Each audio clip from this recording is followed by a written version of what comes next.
Compassion fatigue. Yes, it is very real. So let's talk about it today and then you see if you're struggling with compassion fatigue and how to avoid it. The fuel gauge of kindness, igniting sustainable global compassion. The call of empathy and the price of engagement. The journey of global compassion is one of the most vital paths a human spirit can walk. It is a noble decision to not only acknowledge the world's suffering, but to internalize the responsibility of easing it. For those of us dedicated to the Global Compassion Project, whether through activism, service, or simply maintaining an open heart, our capacity for empathy feels infinite. We aim to pour kindness into the vast ocean of human need, to bridge divides, and to champion the humanity of humanity. This is not just a project, it's a profound testament to what we are capable of. Yet, the very depth of our caring comes with an often unseen cost. We must confront the core paradox of sustainable kindness. You cannot relentlessly draw upon a resource without ensuring its replenishment. The silent crisis. Understanding compassion fatigue and burnout. The emotional exhaustion experienced by those on the front lines of care is not a failure of character, it's a wound of honor. It has a name: compassion fatigue. Compassion fatigue is the profound emotional, physical, and spiritual depletion that results from the constant, deep exposure to the pain and trauma of others. Unlike typical professional burnout, compassion fatigue often stems from the beautiful quality of empathy itself. When we feel too deeply, for too long, without adequate rest and processing, our emotional systems goes into deficit. Are you experiencing the global empathy drain? Recognizing the signs is the first step towards building emotional resilience.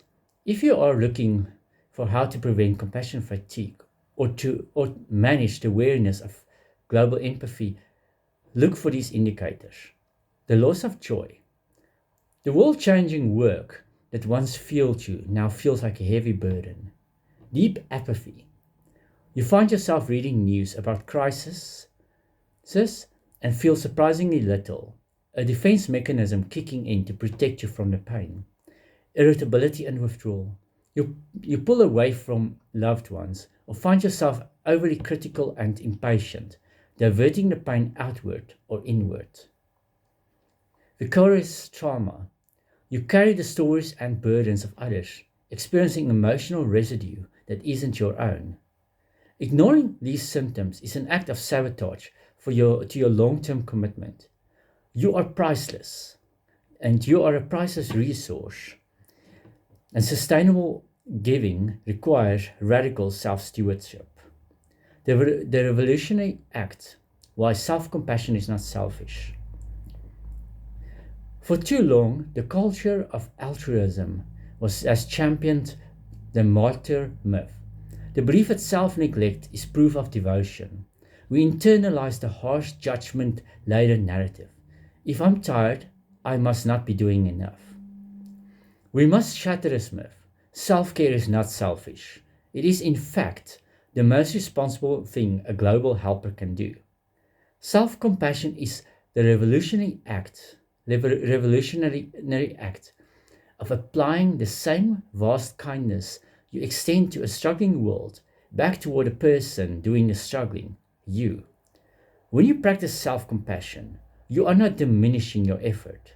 You are forging a stronger, more resilient core that is capable of enduring the marathon of global kindness. You become the wellspring, not just a temporary bucket. Building a sustainable global empathy, the three pillars. Based on the transformative work of Dr. Christian Neff, practicing self-compassion for activists and caregivers relies on three integrated components. Self-kindness, the gentle internal dialogue. When hardship hits or make a mistake, do you use the voice of fierce critic or a loyal friend? Self-kindness means choosing gentle, supportive language. Instead of a harsh critique, Example, I failed, I should be stronger. Try compassionate reframe. This is painful. I'm doing my best and I deserve comfort right now. This radical acceptance allows for healing and not self-destruction. Common humanity, breaking isolation. The deepest wound of suffering is the feeling that you are alone in your struggle. Common humanity reminds us that every human being on the planet experiences pain, stress, and exhaustion. Your feelings are not a personal defect. They are the undeniable evidence of your shared, beautiful, and imperfect humanity. You are not a broken cook. Cook. You are part of a complex, interconnected engine of life. Mindfulness, the anchor in the present.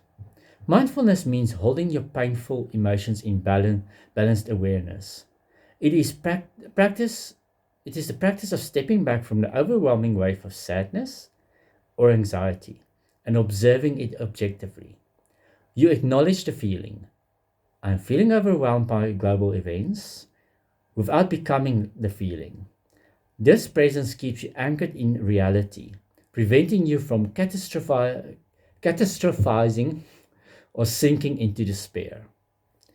Infrastructure of resilience.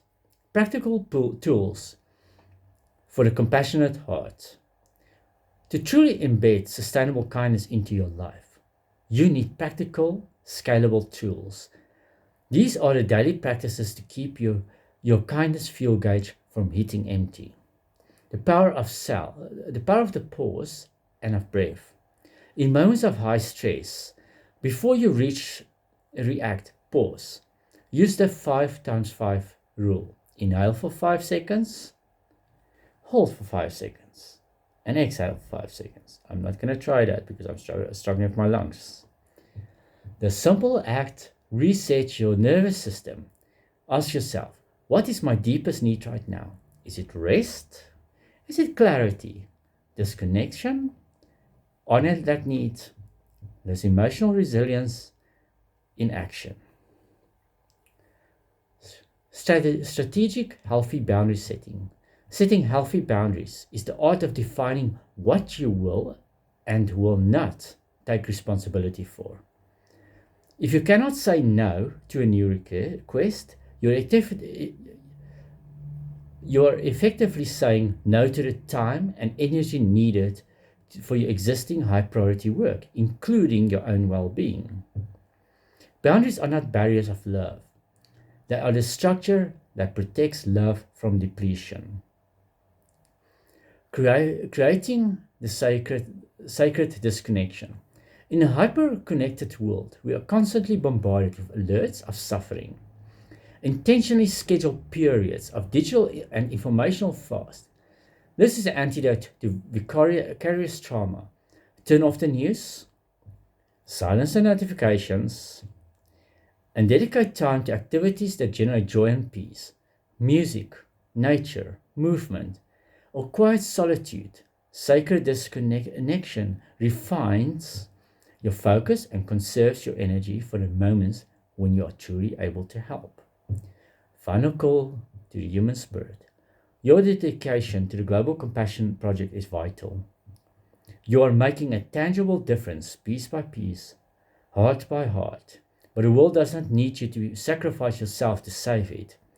It needs you to be whole, present, and sustainably kind. Be fierce in your compassion for others, but be revolutionary in your compassion for yourself. By embracing self-compassion, you transform your practice from a fleeting, heroic spirit into a powerful, enduring marathon. A heroic sprint. Into a powerful, enduring marathon.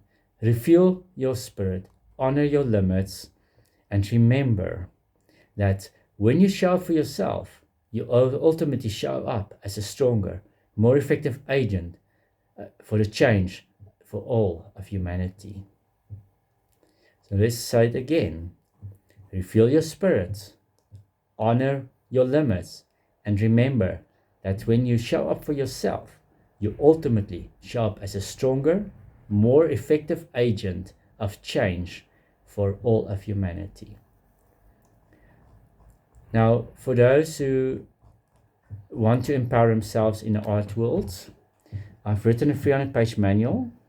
It will teach you how to start satellite art galleries with no upfront costs, how to get in the publishing industry, filming.